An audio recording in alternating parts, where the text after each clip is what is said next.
Salut les investisseurs malins, j'espère que tu vas bien. Aujourd'hui, je voudrais te parler d'un sujet qui me préoccupe, auquel je réfléchis beaucoup et qui est comment les startups peuvent-elles être compétitives, comment peuvent-elles avoir un espoir face aux GAFA, à ces géants, ces multinationales qui contrôlent tout, qui copient, qui innovent, etc., etc. On va parler de ça tout de suite, c'est parti.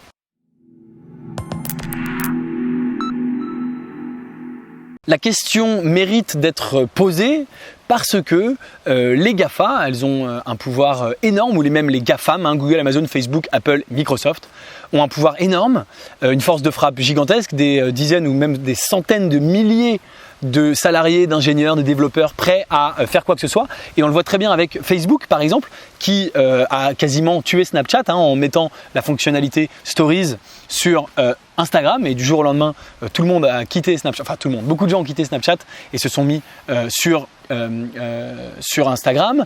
On le voit avec Google qui envoie de moins en moins de trafic au site internet et qui affiche les réponses directement en haut. On le voit avec Amazon qui connaît toutes les statistiques de vente des produits et crée les propres produits Amazon, de la marque Amazon, pour tuer les vendeurs sur le site. Et donc on peut se poser la question, mais est-ce que les startups ont une chance, ou est-ce que tout va être fait par les GAFA?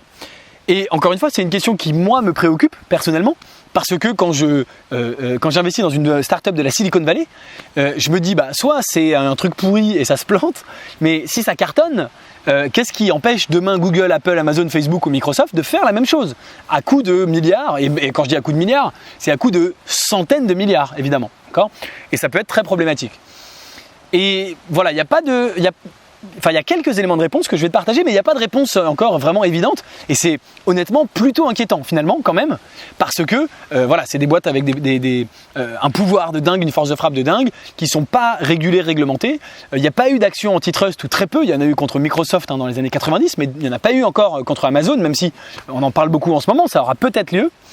Et c'est assez inquiétant. Alors, l'élément de réponse que j'ai trouvé finalement, c'est au cœur de mes critères d'investissement. Si tu ne connais pas mes critères d'investissement, bien sûr, tu peux les télécharger dans la description.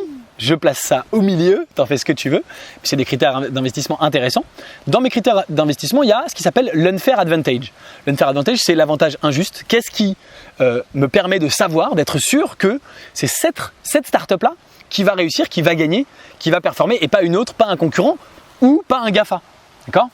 Et il y a plusieurs éléments finalement de réponse, mais un unfair advantage qu'on retrouve souvent, c'est un avantage technologique. Une techno qui a été déposée, qui a été mise en place, qui a été créée, et que les GAFA auront du mal, alors c'est jamais impossible, mais auront du mal, ça leur demanderait beaucoup d'efforts de R&D pour refaire la même chose. Et ce qui est très intéressant, c'est qu'aux États-Unis, alors on a moins ça en France, mais aux États-Unis, il y a vraiment une mentalité énorme de buy versus build, c'est-à-dire acheter versus construire. Et les GAFA, et toutes les boîtes d'ailleurs aux États-Unis, elles ont plutôt une mentalité de dire plutôt que de s'embêter à refaire la même chose, à redévelopper la techno, etc., on n'a qu'à les racheter. Les GAFA, de toute façon, elles sont toutes assises sur des milliards et des milliards de cash. Ils ont des milliards. Apple, je crois que c'est les champions avec plus de 1000 milliards qui dorment sur leur compte en banque.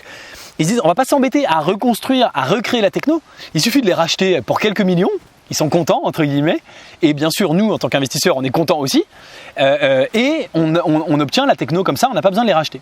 Donc ça, c'est vraiment un point très intéressant, parce que, encore une fois, c'est doublement gagnant pour nous, parce que, au lieu d'aller concurrencer, ils vont racheter, tant mieux, et surtout, ça nous permet à nous de faire notre exit, d'accord ? Et les GAFA rachètent en cumulé plusieurs centaines de startups par an, notamment des startups de la Silicon Valley. C'est aussi pour ça, bien sûr, que c'est intéressant d'investir dans la Silicon Valley, c'est que ça arrive, je ne veux pas dire que ça n'arrive jamais, ça arrive que les GAFA rachètent des boîtes françaises, mais c'est beaucoup, beaucoup, beaucoup plus rare.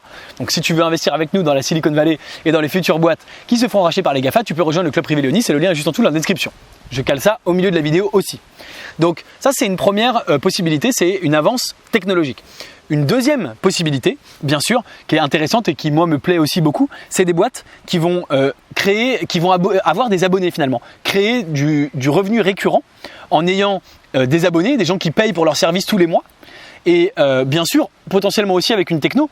Mais là, c'est d'autant plus intéressant parce que, à nouveau, les GAFA, s'ils veulent rentrer sur ce marché-là, ils peuvent soit repartir de zéro, mais très facilement, ils peuvent se dire, on n'a qu'à racheter une boîte qui fonctionne déjà, Et on rachète non seulement la techno, le fonctionnement, etc., mais on rachète aussi du revenu. C'est-à-dire qu'ils rachètent une boîte qui génère déjà du cash. Évidemment, les GAFA, comme tout le monde d'ailleurs, adorent les boîtes qui génèrent du cash. Tout le monde adore les boîtes qui génèrent déjà du cash.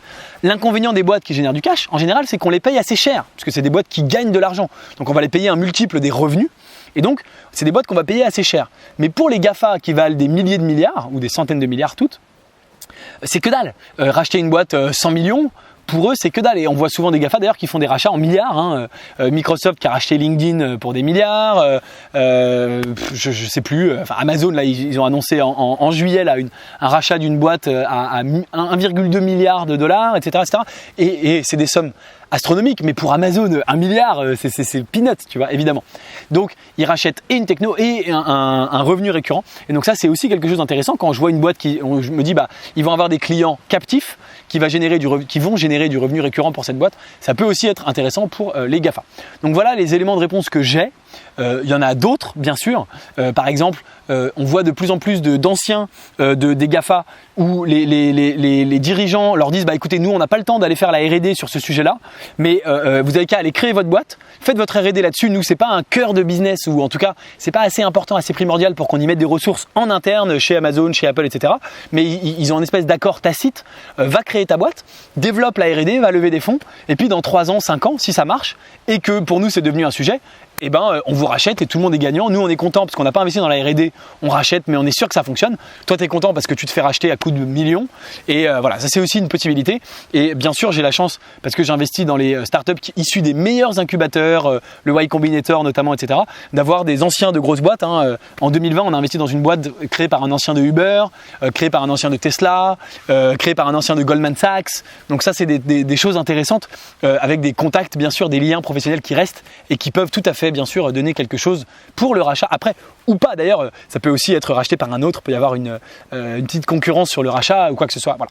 Mais c'est des sujets intéressants et encore une fois, c'est une réflexion pour moi permanente. Tu sais, voilà, je suis toujours dans une évolution. Je n'ai pas un métier facile où je me dis voilà, il y a une martingale et on applique et on fait toujours la même chose. Non, j'ai un métier que j'adore, mais il faut toujours tout remettre en question, réfléchir et rien n'est acquis, ce que je trouve formidable. Et ça fait partie bien sûr de mes réflexions qui sont assez intéressantes. D'ailleurs, si tu veux aller plus loin sur ce sujet-là, je te conseille un bouquin qui s'appelle The Four, les 4, qui parle bien sûr des GAFA, de Scott Galloway. C'est un bouquin que j'ai lu l'année dernière et qui m'a beaucoup fait réfléchir là-dessus et qui parle notamment de ça, justement de la prédominance de ces 4 GAFA et de comment on peut s'en sortir face à eux. Et c'est un bouquin assez flippant entre guillemets parce qu'on se rend compte de leur pouvoir et c'est complètement hallucinant. Donc voilà, si jamais tu veux aller plus loin, The Four, Scott Galloway. Et en attendant, dis-moi ce que tu penses de cette vidéo en commentaire. Est-ce que tu es d'accord ou pas d'accord? Quels sont selon toi les risques pour les startups des GAFA? Ou est-ce qu'il n'y en a aucun? Est-ce que c'est simplement qu'ils se font racheter et c'est génial? Et puis c'est tout pour cette vidéo. Si elle t'a plu, bien sûr, aime-la, partage-la. Si t'es pas encore abonné à la chaîne YouTube Léonis, abonne-toi, c'est le gros bouton rouge juste en dessous. Ça coûte rien, c'est gratuit. Ça te permet d'être sûr de ne pas rater les prochaines vidéos. Tu peux même bien sûr activer la cloche pour avoir une notification. Et puis moi, ça m'aide et ça m'encourage. Et d'ici la prochaine vidéo, je te dis à très bientôt. Ciao, ciao.